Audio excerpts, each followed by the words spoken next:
শ্রীভূমি শহরে থামছেই না চুরির ঘটনা, আতঙ্কে সাধারণ মানুষ। দিনরাত শহরে বিভিন্ন এলাকায় ঘটছে একের পর এক চুরির ঘটনা। পুলিশের টহলদারির অভাবে সুযোগ নিচ্ছে চোরেরা, অভিযোগ স্থানীয়দের। এবার চোরের নিশানায় শিক্ষা প্রতিষ্ঠান। রেল কলোনির 555 নম্বর রেলওয়ে বিদ্যাপীঠ বিদ্যালয়ে গভীর রাতে চুরির ঘটনা। বিদ্যালয়ের দরজা ভেঙে ভেতরে ঢুকে চোরের দল। দুটি সিলিং ফ্যান, বইপত্র এবং মধ্যাহ্ন ভোজনের সামগ্রী নিয়ে যায় দুর্বৃত্তরা। ধারাবাহিক চুরির ঘটনায় শহরের নিরাপত্তা নিয়ে উঠছে নানা প্রশ্ন।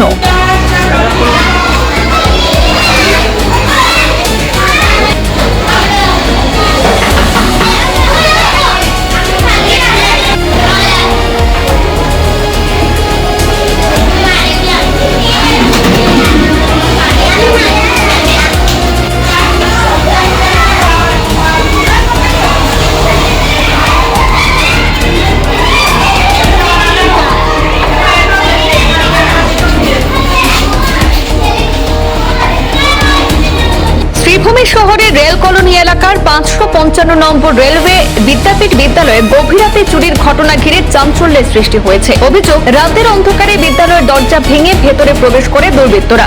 এরপর বিদ্যালয় থেকে দুটি সিলিং ফ্যান, গুরুত্বপূর্ণ বইপত্র এবং মধ্যাহ্ন ভোজন কর্মসূচির বিভিন্ন সামগ্রী নিয়ে যায়। সোমবার সকালে বিদ্যালয়ে এসে বিষয়টি নজরে আসে প্রধান শিক্ষিকার। পরে তিনি পুলিশকে খবর দিলে ঘটনাস্থলে পৌঁছে তদন্ত শুরু করে পুলিশ। উল্লেখ্য, গত কিছুদিন ধরে শ্রীভূমি শহরের বিভিন্ন এলাকায় একের পর এক চুরির ঘটনা সামনে আসছে।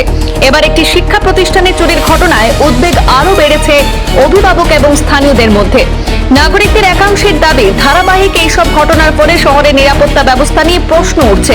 এই ঘটনার সঙ্গে জড়িতদের দ্রুত শনাক্ত করে প্রয়োজনীয় ব্যবস্থা গ্রহণ এবং শহরের নিরাপত্তা জোরদারের দাবি জানিয়েছেন স্থানীয়রা। রেলওয়ে বিদ্যাপীঠে এসটি কইরাম আমার স্কুল 2023 থেকে ঘন ঘন চুরি হইতেছে। ও এখনো পর্যন্ত কালকেও দুইটা ফ্যান লইয়া গেছে, চাউল ডাল সবজি সব লইয়া যায় গিয়া, দরজা ভাঙিয়া 2-3 দরজা ভাঙা হয়েছে, ঠিক করে আনি হয়েছে, তবু আবার চুরি। এই হারে চুরি আরম্ভ হয়েছে আমার স্কুল।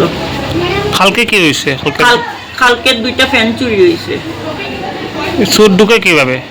চোর ঢুকছে দরজা ভাঙিয়া, দেখা তো যায় না, বোঝা যায় না, দরজা ভাঙিয়েই ঢুকে। আপনারা কি পুলিশকে জানিয়েছিলেন?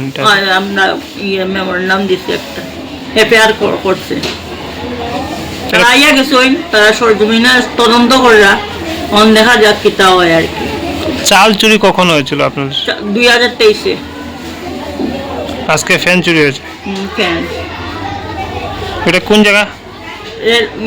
555 রেলওয়ে বিদ্যাপীঠ, রেলওয়ে কলোনি।